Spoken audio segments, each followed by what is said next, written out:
Hello friends, welcome to trading edge. So Nifty Bank Nifty में आज क्या मुंह मिला, कल हम कैसे ट्रेड करेंगे वो फटाफट डिस्कस कर लेते हैं। नाउ देखिए फ्रेंड्स, हमारा प्लान क्या था दैट अगर हम 22,000 के ऊपर सस्टेन करते हैं हम बाइंग करेंगे, ओके। और यहाँ इसके 150 के ऊपर भी बाइंग का प्लान था, बट मार्केट ने वापस से एक बड़ा गैप डाउन ओपन हुआ और ये लोज़ को वायोलेट किया, ओके, प्रीवियस डे के लोज़ को, बट क्लोजिंग वापस से हम जाके ऊपर दे रहे हैं।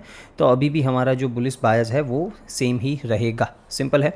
नव ये ट्रंप ने वापस से कुछ टैरिफ इंक्रीज़ कर दिए हैं, ठीक है। हम पे नहीं किए हैं, मैक्सिको एंड कनाडा उन पे किए हैं शायद। तो इसकी वजह से देखो अभी क्या हो रहा है, एवरीडे नाइट वो आके कुछ बोलता है, फिर हमारे मार्केट को वो इफ़ेक्ट करता है, ठीक है। अब ये सारी दिक्कतें हैं, इसमें हम कुछ कर नहीं सकते हैं। बट ओवरऑल यहाँ से 22,000 मार्केट ने वापस तुरंत सस्टेन किया और स्लो एंड स्टडी ऊपर गया है। ट्रेड करने को कुछ नहीं मिला। यहाँ पे हमने कुछ ट्रेड प्लान किया था, बट उसमें कोई मोमेंटम नहीं मिला, तो हमें कॉस्ट पे ही निकलना पड़ा, सिंपल है। नाव कल की अगर बात करते हैं देन देखो बहुत सिंपल है।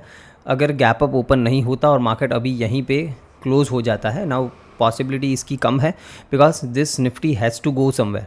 अभी भी टाइम है, अभी भी 45 मिनट्स बाकी है और सेंसेक्स की एक्सपायरी है।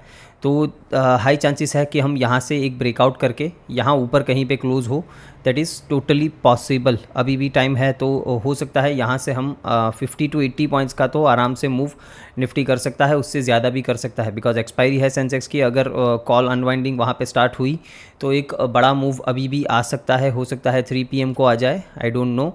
बट हम एनालिसिस करते हैं किस तरीके से प्लान करना है ना। अगर यहीं पे मार्केट अटक जाता है, ओके, यहीं पे अटक जाता है मार्केट, देन बहुत ही सिंपल है, फ्लैट ओपन हो या फिर छोटा मोटा गैप अप ओपन हो, 22,100 के ऊपर हम लोग बाइंग के लिए ही देखेंगे। सिंपल है, मार्केट मान लेते हैं गैप डाउन ओपन हो जाता है तो हम नीचे से बाइंग करने की ही कोशिश करेंगे। 22,050 से लेके 22,020 ये जो एरिया है इसके बीच में मार्केट मिलता है, हम बाइंग करने की ही कोशिश करेंगे, ये गैप डाउन ओपन हो या फिर फ्लैट ओपन हो के मार्केट नीचे आ जाए। नाव एक और पॉसिबिलिटी है दैट मार्केट अगर यहाँ पे कहीं पे क्लोज होता है या फिर ऊपर भी कहीं क्लोज होता है तो एक गैप अप की पॉसिबिलिटी है, ओके, गैप अप की पॉसिबिलिटी है। बिकॉज आज भी कुछ न्यूज़ आने वाले हैं ट्रंप के, I don't know, but I think अगर मार्केट को इस तरीके से आज रखा गया है ना, मतलब बिल्कुल ही मूव नहीं करने दिया। अगर कॉल्स के प्रीमियम्स देखो आप तो बिल्कुल मतलब मूव नहीं किए हैं, तो देयर इज़ हाई चांसेस कि कल हमें एक गैप अप देखने को मिले ना। अगर बड़ा गैप अप देखने को मिलता है देन हम उसको चेज़ नहीं करेंगे, बहुत ही सिंपल है, राइट। प्राइस जब 22,250 के ऊपर सस्टेन करना स्टार्ट करेगा, इसमें और स्ट्रेंथ आ जाएगी निफ्टी में और यहाँ पे आपको शॉर्ट कवरिंग आती हुई दिखेगी। तो 22,350 एंड 430 ये ऊपर के टारगेट्स आपको देखने को मिलेंगे अगर जब भी हम इसको क्रॉस करते हैं तो ना। बड़ा गैप अप ओपन हुआ उसको चेज़ नहीं करना है, डिप का वेट करना है। हो सकता है बड़ा गैप अप ओपन हो, प्राइस यहाँ पे जाए, यहाँ से थोड़ा डिप करे, फिर यहाँ से ऊपर जाना स्टार्ट करे, दैट इज़ टोटली पॉसिबल। तो इस तरीके से आपको प्लान करना है। अगर बड़ा गैप अप ओपन होता है तो छोटा मोटा 30, 40, 50 पॉइंट का गैप अप ओपन हुआ, इसके ऊपर सस्टेन करता है, हम लोग बाइंग करेंगे, ओके। पहला टारगेट छोटा रखेंगे 150 से लेके 170 जोन तक, उसको क्रॉस किया देन 230, 220 ये जोन तक टारगेट करेंगे। इधर आके देखेंगे प्राइस यहाँ से रिएक्ट करता है, नीचे जाता है या यहाँ पे सस्टेन करके 250 को ब्रेकआउट करता है, तो उस हिसाब से फिर प्राइस को फॉलो करेंगे। मैं यहाँ से कोई बड़ा रिवर्सल एक्सपेक्ट नहीं कर रहा हूँ। एक चीज़ समझो, अगर यहाँ पे प्राइस आया और थोड़ा बहुत नीचे भी डिप करता है, मान लो 100 पॉइंट नीचे डिप कर गया, 70-80 पॉइंट नीचे डिप कर गया, तो मैं उसे एक बाइंग अपॉर्चुनिटी ही देखूंगा। मैं यहाँ से कोई बड़ा रिवर्सल एक्सपेक्ट नहीं कर रहा हूँ। आई एम एक्सपेक्टिंग इसको ब्रेक करे और प्राइस एटलीस्ट 22,400 से 450 इस जोन में जाना चाहिए बिफोर हम कोई रिवर्सल प्लान करें। उससे पहले प्राइस को एक बार उधर टेस्ट करने जाना चाहिए, that is my analysis, right. अगर हम बैंक निफ्टी की बात करें, सिंपल है, इसमें भी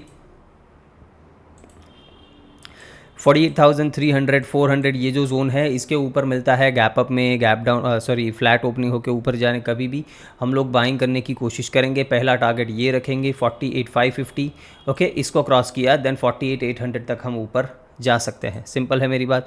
नीचे की बात करें, जब तक 48,000 ब्रेक नहीं होता, इसके नीचे प्राइस एक्शन नहीं दिखता, कोई भी ट्रेड प्लान नीचे की साइड नहीं करना है, चाहे गैप डाउन ही क्यों ना ओपन हो जाए, सिंपल है।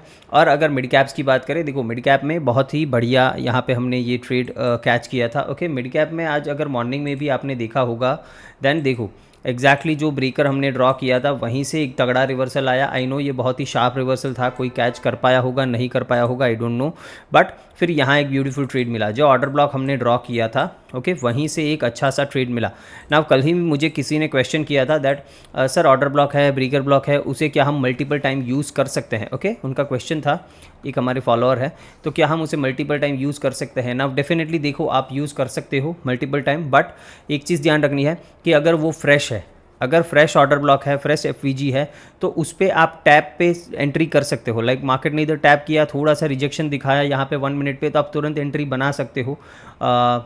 बट अगर ये फ्रेश नहीं है और अगर देखो इस तरीके से पेनिट्रेट हो गया है या फिर एक बार ये टेस्ट हो चुका है ऑलरेडी फिर वापस इधर आता है, तो उस टाइम पे हम रिएक्शन का वेट करेंगे। तो आज मैंने भी यही किया, यहाँ पे प्राइस आया, रिएक्ट किया, यहाँ पे ट्रेड नहीं बनाया। जब ये पुल बैक देके यहाँ से उठने की कोशिश कर रहा था तो यहाँ पे हमने 1 मिनट के चार्ट पे ट्रेड बनाया और एक बहुत बढ़िया मोमेंटम यहाँ पे इसमें भी मिला मिड कैप में। ओके निफ्टी में कुछ नहीं मिला, बट मिड कैप में अच्छा खासा 2 ट्रेड्स आपके लिए थे। एक अगर यहाँ से किसी ने बाइंग किया है कुछ भी 1 मिनट में देख के, तो यहाँ पे भी मिला होगा। मॉर्निंग में तो बहुत ही तगड़ा मूव मिला था और फिर ये भी मूव एक अच्छा खासा था। तो मिड कैप्स ठीक है, देखो इसमें स्ट्रेंथ 11,000 के ऊपर आएगी। ज़्यादातर जो स्ट्रेंथ आनी है वो 10,950 से लेके 11,000 के ऊपर आनी चाहिए इसमें स्ट्रेंथ। सिंपल है मेरी बात। और इसको ये अभी हम डिलीट कर देते हैं, अभी इसका कुछ काम नहीं है, और ये लेवल भी अभी हम डिलीट करेंगे। सिंपल है नाउ। ये एक सपोर्ट की तरह डेफिनेटली काम कर सकता है। ये एरिया वापस से इस चीज़ को आपको याद रखना है, कौन सा है ये लेवल, 10,800 का लेवल है। ये सपोर्ट की तरह डेफिनेटली काम कर सकता है, बट अभी मैं इसको ऑर्डर ब्लॉक की तरह यूज़ नहीं करूँगा। ओके यहाँ पे हम फ्रेश ऑर्डर ब्लॉक एक ड्रॉ करेंगे, अगर 15 मिनट में दिखता है तो, या फिर 5 मिनट में। इसको अभी डिलीट कर देते हैं। ओके सिंपल है नाउ। 15 मिनट में तो ये ऑर्डर ब्लॉक बन सकता है, बट अगर ये स्विंग हाई ब्रेक हो तभी ये ऑर्डर ब्लॉक कंसीडर करना चाहिए। ओके 15 मिनट्स में। 5 मिनट्स में अगर देखें तो इसने डेफिनेटली एक स्ट्रक्चर ब्रेक किया है, तो यहाँ पे 5 मिनट्स में हम एक ऑर्डर ब्लॉक डेफिनेटली ड्रॉ कर सकते हैं। ओके सिंपल है। 5 मिनट्स में ये हम एक बाइंग जोन हमारा कर देंगे। सिंपल है नाउ। मिड कैप्स सिंपल है, इसमें भी देखो अगर गैप अप ओपन हो जाता है देन थोड़ा वेट कर लेना। 10,930 950 इस जोन के ऊपर अगर ये सस्टेन करे तभी बाइंग करना। ओके ठीक है। अगर गैप अप ओपन होता है तो मान लेते हैं फ्लैट ओपन होता है और डायरेक्टली ऊपर जाता है, तो उस केस में भी आपको इसका वेट करना है। बट अगर फ्लैट ओपन होकर नीचे आता है, यहाँ से कहीं से भी बाइंग की अपॉर्चुनिटी मिलती है, आप डेफिनेटली बाइंग कर सकते हो, कोई इसमें दिक्कत होनी नहीं चाहिए। सिंपल है मेरी बात।